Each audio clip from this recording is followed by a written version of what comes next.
Zhai Zhi Su Erdan, who lived at Lingyang, reacted very slowly, though was diligent in learning, and he did not pass the official examination finally, though studied hard.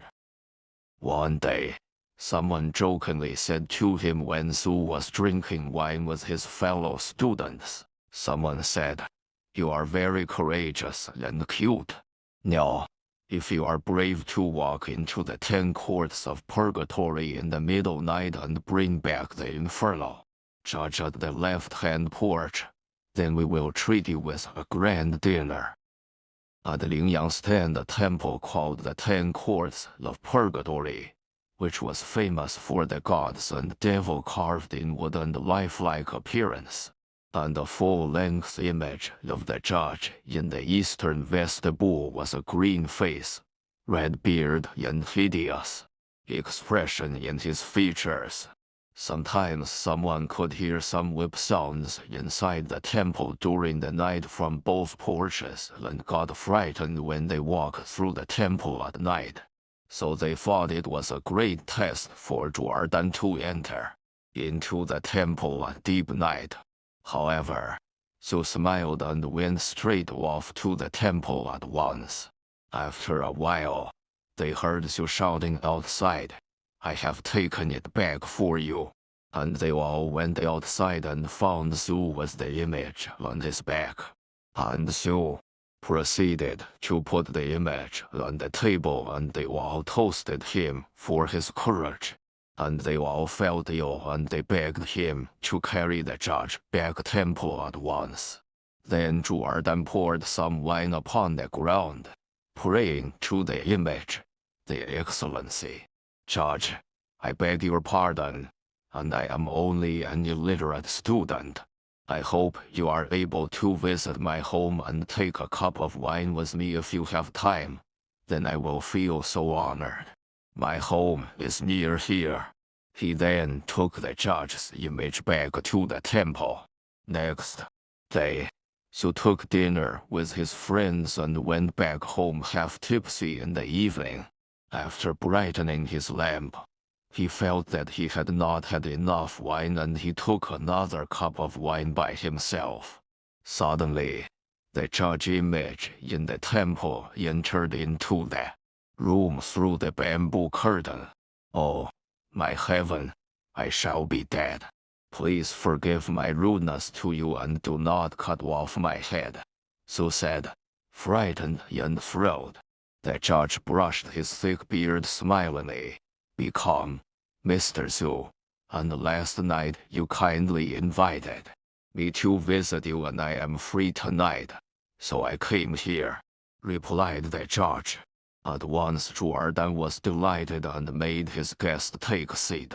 He cleaned the cups and lighted a fire. "It's warm, so let's drink cold wine," said the judge. Su obeyed and put the bottle on the table and proceeded to tell his family members to prepare some supper. However, Su's wife was so frightened that dare not go back home. So Su had to prepare the supper himself. They drank happily together. "My name is Lu, and I have no other name," introduced by the judge.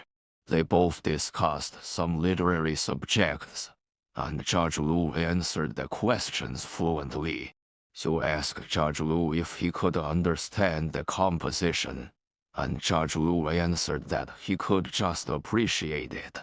And he said that the composition in the hell was similar with those of the mortal world. He was a deep drinker and could continuously drink out 10 goblets of wine. However, Su had got dead drunk and fell fast asleep with his head on the table, and it was already dusk when he woke up, and Judge Lu had disappeared already. And from then on, Judge Lu always went Su's home for drinking, and they became good friends. Sometimes they both drank until deep night, and Su asked Judge Lu to score his essays and always got low marks. One night, they drank at night and Su got tipsy, and went to bed sleeping and left the judge drunk by himself. In his drunken sleep, Xu felt terrible painful in his stomach, and he saw the judge standing by the bed when he opened his eyes. And Xu got up and only found his belly cut open. "Please, forgive me. Why do you kill me?" cried Xu. "Don't worry. I am only changing the intelligent heart for you," replied the judge. He then quietly bring back Xu's viscera, tying up the open place, securing it with a bandage round his waist. Surprisingly, there was no blood on the bed, and Xu felt slight numb. Then he observed a piece of flesh on the table, and the judge told him that was his heart. Its proper orifice was stuffed up, so it was not good at writing composition. "And I took Hade shirt to exchange with yours," said the judge, and then left. All day Xu undid the bandage and found his waist healing up already, leaving only a red seam. From that moment, he observed that his memory had been much improved, like an apt scholar. After a few days, he showed his essays to the judge and got a great praise. "You have got a great improvement. However, your writing ability only reached up to the master's level," said Judge Lu. "And when can I get the master's position?" "This year," replied Judge Su. In the year, Xu successfully passed the bachelor's degree for the first time and proceeded to pass the master's degree. And that astonished those persons who always laughed at Xu's learning ability. And they all begged Xu to help him when they knew the reason, and were also eager to get help from Judge Lu. And Xu asked Judge Lu to help them. However, they all were frightened by the judge's red beard, flashing eyes when the judge came to help them, and they all chattered teeth and ran away from Xu's house in the evening. Xu asked the judge come in and drink together. "I am so deeply grateful to your kindness. Please receive my best wishes, and I hope you can help me again," said Xu. "Erdan, what?" asked Judge Lu. "You are able to exchange my heart, so I am sure you can change person's face skin. You know my wife is not pretty, and I wonder if you can change a beautiful face for her," said Xu. Judge Lu laughed and told him he could do it, but only had to wait some days. Xu Erdan attended the official examination in the capital for 3 times, but all failed, and he completely lost heart in the official examination. Finally, 30 years flied away. One night the judge came and told Xu that he would die soon, and Xu asked that how long he could live. "Only 5 days," replied Judge Lu. Then Xu hoped the judge to help him extend his lifespan, but the judge refused. "This is destiny. We cannot defy the nature rules. Moreover, we can see life in this perspective. Life is death and death is life. Death is also born. Why not happy?" said Judge Lu. Xu agreed with him and prepared the funeral for himself, and he wore neat clothes waiting day and day. However, in the second day he heard his wife crying heavily and went into the room. His wife was scared of seeing him. "When I die and leave both you and our children, I feel terribly heartbroken." She was so sad and poured out tears. So Erdan warmly comforted her. "We know, once a person dies, he or she will be alive forever. Why are you so sad? We cannot defy our destiny, you know." Xu died 5 days later. From then on, Xu's soul always came back home and drunk with Judge Lu. and he also asked his wife to prepare some food and wine for them. And it was no different from the time when Su was alive and only heard the cup and dish sound, cheering voice, and could not see them. Until the deep night she found they had gone. Su's soul sometimes slept with his wife at home and did some cooking chores for her. His son Xu Wei had been 5 years old then, and Xu's soul always held him when he came back home. Xu's soul also taught his son some books when he was 8 years old. His son was very smart and he even could write an article when he was 9 years old, and he was admitted to the county school at the age of 15 years old. However, he still did not know his father had been dead for many years.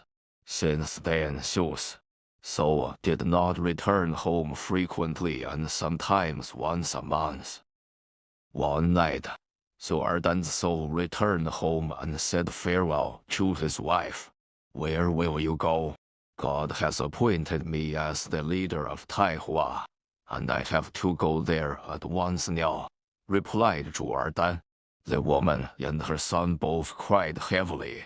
"Please be happy.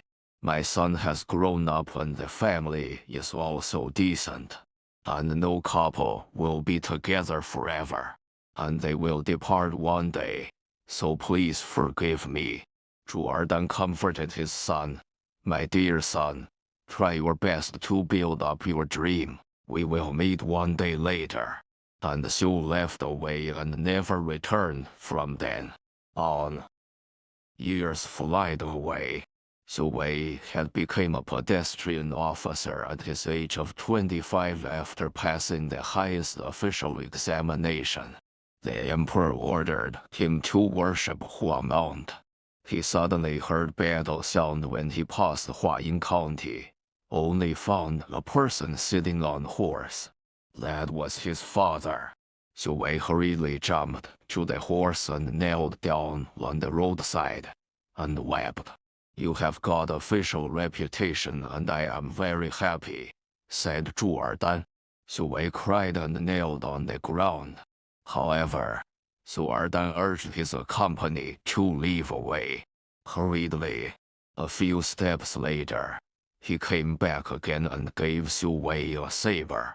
"Wear it up, please, and then you will be rich," said Zhu Erdan. His father's voice was fluttering like a wind and instantly disappeared. Xu Wei was so painful in his heart that he stood silently for a long time there, and he watched the saber, which was carved with following words: "Be courageous and cautious in doing affairs, both round and intellectual." Later, Xu Wei was appointed as Sima, an official status for law judging. Many years later, he had 5 sons: Su Chen, Su Qian, Su Wu, Su Han, and Xu Shen. One night, he dreamed of his father and told him, "Please give the saber to Xu Han," and Xu Wei obeyed. Xu Han got the official position in the general constitution and earned a reputation for the family.